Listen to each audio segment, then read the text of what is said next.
like a live stream. Where's Billy going?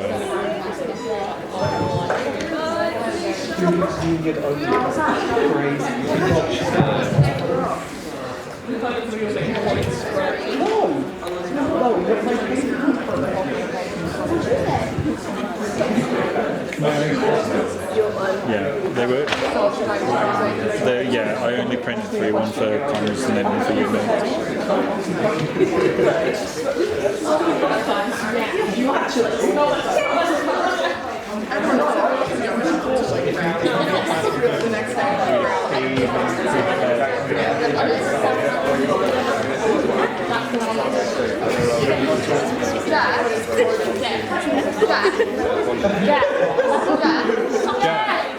Do you think you can move over just a tiny bit, just to get a little bit more, get that perfect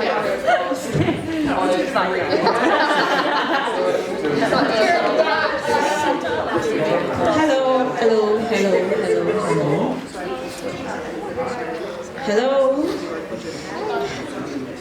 Good evening and welcome to the SUBU Officer Election Candidates Q&A for 2026. I am Esther, your Student Union President, and I'm up here with the officers for 2025-2026 academic year. Today, we will be sharing the Q&A, and we are so pleased to see you here this afternoon and to welcome you to this insightful candidate event. First, a bit of housekeeping. We are not expecting any fire drill this afternoon, so if you do hear the alarm, please leave the building immediately by the nearest exit. You can find the fire exit by my right. And we're here to find out more about the candidates running to be your full-time officers. This is your chance to meet them and ask them questions. We have 9 candidates for the 4 officer this year. This year we have 3 candidates for the role of the president, 3 for the role of VP Student Opportunities, 1 for VP Education, and 2 for the role of VP Welfare and Community. It is going to be an exciting election for sure. Elections are your chance to influence who you think should represent you in different areas of the union. As one of your full-time officers, I know how important these roles are and how they can make real change happen at BU. This afternoon, we will be asking all the candidates questions. There are time limits to answer these questions. They are there to ensure fairness and that each candidate has equal time to speak. We will let candidates know when they have reached their time limits. In each role, each candidate will have 30 seconds to introduce themselves before moving on to the next question. There will then be 3 questions per role. Each candidate will have 60 seconds to answer. After candidates have introduced themselves, they will be asked a question that will come from the audience or one that has been sent to us online. They will then be asked why people should elect them. Questions that are personal or provocative will not be allowed. If you have a question for candidates, please raise your hand when we ask for questions. We'll prioritize live questions, so please ask away. If there are none from the audience, we will refer to our prepared questions focused on the candidates' pledges. If you do not get the opportunity to ask your question this afternoon, you can find the candidates via their campaigning platforms and ask them there. We'll start with the candidate Q&A with the role of Vice President Welfare and Community. Thanks, guys.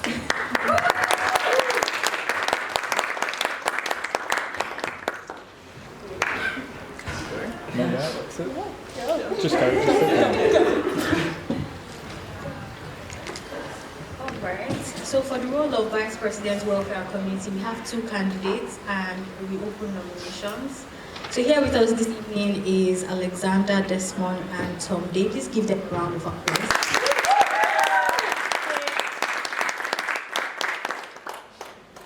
Each candidate will now have 30 seconds to introduce themselves.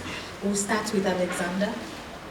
Hello, my name is Alexander Desmond, and I'm running, as Victoria Lovely said, as VP Welfare and Community. I wanted to do this role because it was recommended by me, to me, and looking into it, it really speaks to me as something that I would really, really like to do. And I want to be able to actually push change in places that matter. And I think doing that, I would have to be in a nice position like this. Thank you, Tom. Hi everyone, I'm Tom Day. I'm also running the VP Welfare and Community. My pledges are more focused on providing students with nutritious and healthy food, making societies easier to create, and expanding res life to all students to helping people feel more settled into university life. And I'm running mostly because I believe in helping students to just feel happier and healthier at university. Alright, so we'll start with the first round of questions, and we can take questions from the audience. For these candidates, are there any questions for Alex? Oh, one of them. Alright, we have one question over there. Hi, Alex. You talked about, I think I'm loud enough. You talked about some of the changes you'd like to make. Can you go into that a little bit more of how you'd like to apply that? Okay, so my first pledge was to have like crisis reactive help. I want to actually go for the roots of each of the problems rather than just helping students from this root. I think it's really impractical to help students after they've already experienced this rather than stopping it at its core. So one of my things is that I really want to alleviate pressure on the mental health waiting list instead of just like helping students when they're already in crisis, because so often students also only hear about mental health support when they are in this crisis. Ways I want to do this is really early check-ins in like the start semesters and during exam periods. I feel like stuff like in-person stuff isn't really as helpful. I want to do more like an online system, especially because many students don't feel comfortable like walking up to big events and like really formal things. It just feels too impractical. I want informal drop-ins, and I would love to open like an online platform where students can feel comfortable and talk. This also includes the retreat. I want to include more hours. Thanks for explaining. Thank you for that answer. Do we have any questions for Tom? Anyone from the audience? Great, we have one person. So you talk about wanting people to be more healthy and nutritious food being available. How would you provide that to the students? Yeah, okay, so part of my pledges is that I'd introduce sort of a too good to go style scheme on campus with discounted foods that would go to waste otherwise, but for students. So be food outlets like Fusion or at Dillon's or at Starbucks or even the student shop, I'd kind of implement those discounted meals there. Also, one of the more like nutritious things I want to focus on, because I'm a nutrition student, is that I'd provide like recipe cards around campus that are student-friendly recipe cards that are affordable and nutritious at the same time.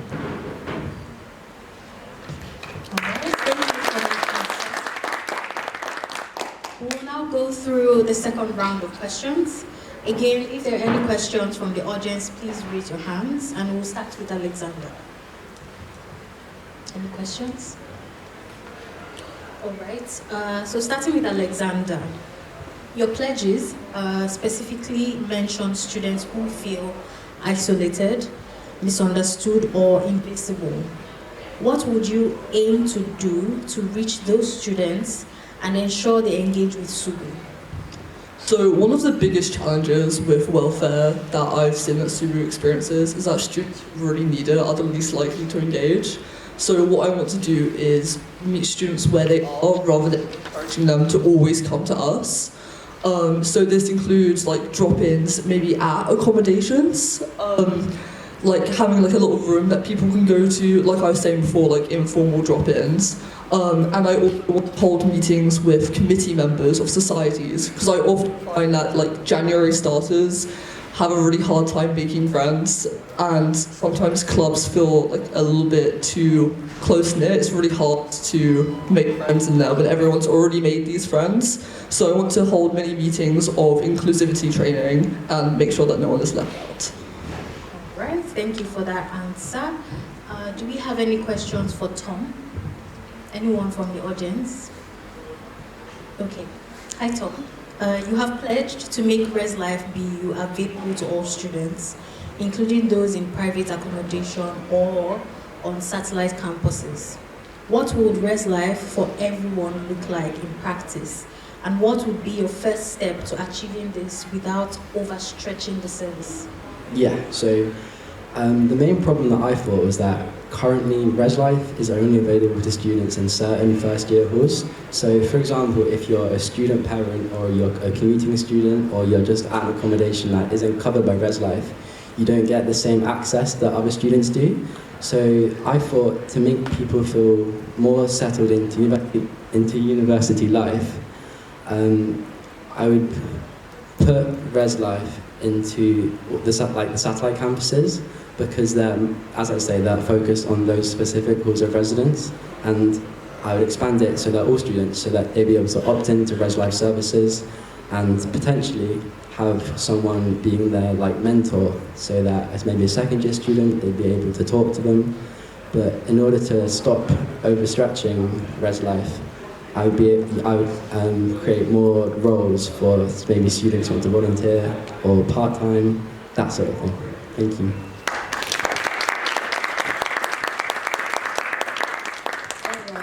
Thank you for those answers.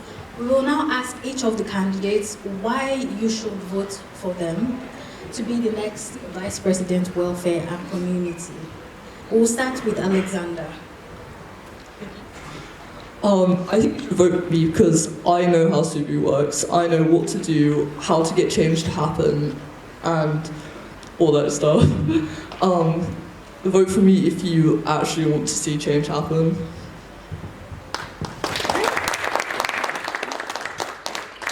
Tom? Yeah, so since September, I've been on the committee for the Climbing Club, where it's been my job to help people feel more welcome and settle into the club. And I'd just like to expand that to all students across the university, and that's what I'm trying to do to get elected as VP Welfare and Community. So thank you.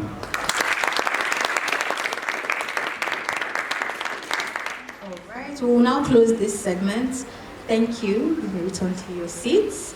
Give them a round of applause, please. Next up, we have the Student Union Vice President Education, Shiki. Welcome back. Give her a round of applause, please.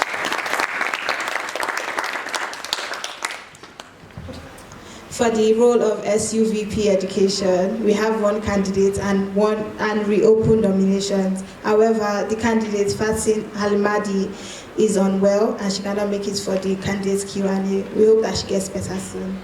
Now I welcome on stage Jeffrey, the Vice President Student Opportunities.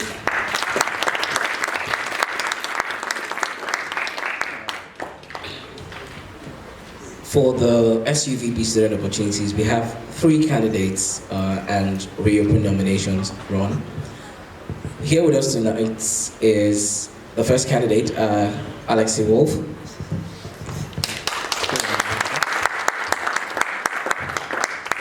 And we have Lee McKenzie. And we also have Simone Gorton.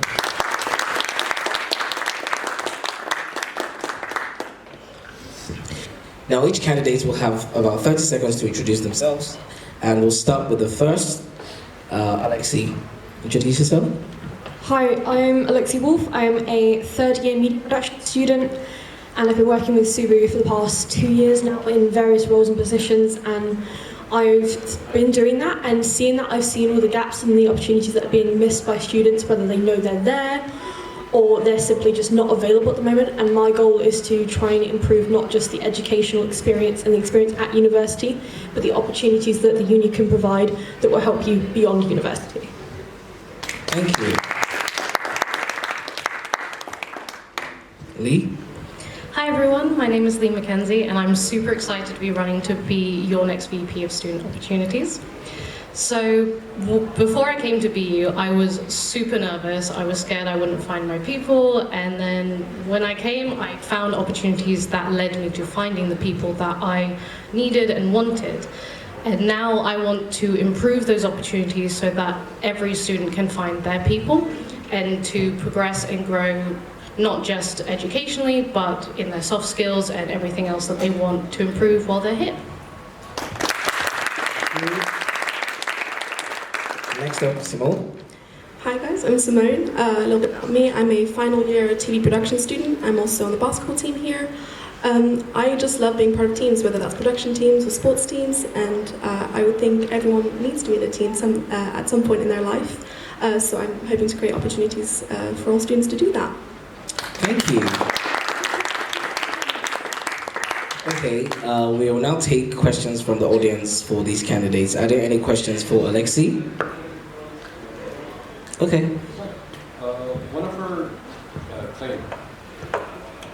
One of her claims is that there's the big outreach program. It's like shown on her posters. Can you expand upon that just a bit more?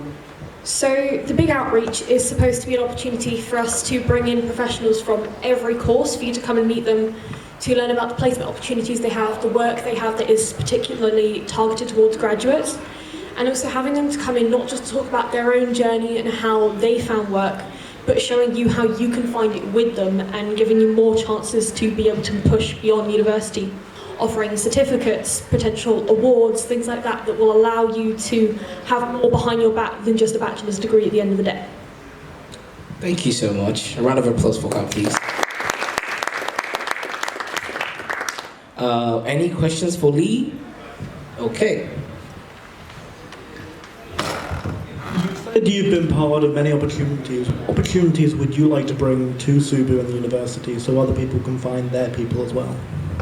Yep, so for me, I've struggled a lot to find both part-time work as well as volunteering, and it's quite challenging to find the ones that I think align with who I am.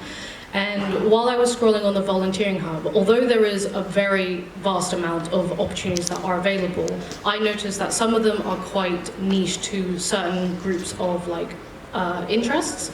So I want to kind of go out into the local environment to find more opportunities from different areas, so that hopefully there is opportunities that do fill other people's opinions and views and everything like that. And then that would also go with collabing with VP Education and Careers BU to improve the part-time and full-time opportunities and stuff like that as well. Thank you. And to you, Simone, any questions from the audience for Simone? Oh. So I know you're a mainstay in production, but you've also tried a new thing this year and carved out yourself as a player on the women's basketball team. So how do you think navigating those two experiences will help you succeed in this role? I've always been a leader when it comes to production. I naturally fell into it and I really loved it. But trying out a new sport that I had no experience in meant that I had to not be afraid to ask for the knowledge I didn't have. And so in all of these pledges that I've made, I know I'm not going to be 100% equipped yet, but I'm so ready to ask the questions, to seek out the advice from previous officers, from external partners, to make those goals become results. Thank you. Thank you so much for those answers. We will now go through the second round of the questions. Again, if there are any questions from the audience, please raise your hand and I will go again with Alexi. Does anyone have a question for Alexi? No question. Okay, we would go to our backup question. Alexi, your pledges have focused strongly on employability, placements, and industry links. What would you hope to achieve to enhance other elements of this role, such as clubs and societies or volunteering? In regards to the clubs and societies, I will speak on my experience and the experience of others that have tried to join societies. And from what I found out, they seem to be quite cliquey when you get later into the year, and there's almost no introduction process outside of freshers and refreshers. So I would potentially offer a day simply just for clubs and societies to have more open roam off the campus to show off everything they can do. Splitting up the societies into groups. You have the languages society would have a day where they show all the different things they can do. You have the sports society showing everything they would do to try and bring in more people to the community and have them do days where the whole society is there. So you don't just have a chance to meet a couple of members of the committee. You can meet the society as a whole because there are events on outwardly advertised unless you join the society. But how do you know you want to join the society if you don't know who people are? Thank you. A round of applause for Alexi. We go to Lee. Any questions from the audience for Lee? Oh yeah. One of your pledges is around society creating kind of space for them. Can you just elaborate a bit more on what you mean by space for society? Yep, so kind of the idea that I'm looking to implement is for societies to be able to have a space within SUBU roughly every 3 weeks to be able to be present, be there, and kind of another level of support, because aside from Freshers and Refreshers Fair, kind of similar to what Alexi said, there's no real way to know more about them unless you join, which you might not know. And with 100 societies, it's really hard to keep up with that. So doing the math, there'll be like an hour or two every 3 weeks for the same society to basically be able to rotate during this space, so that even if you're a January starter or if you only just decided you want to join SUBU, then regardless of your timing, there will still be a way for you to at least be able to visit all of the societies within a 3-week period. Thank you. And we go to Simone. Anybody from the audience for Simone? Okay. We do a backup question.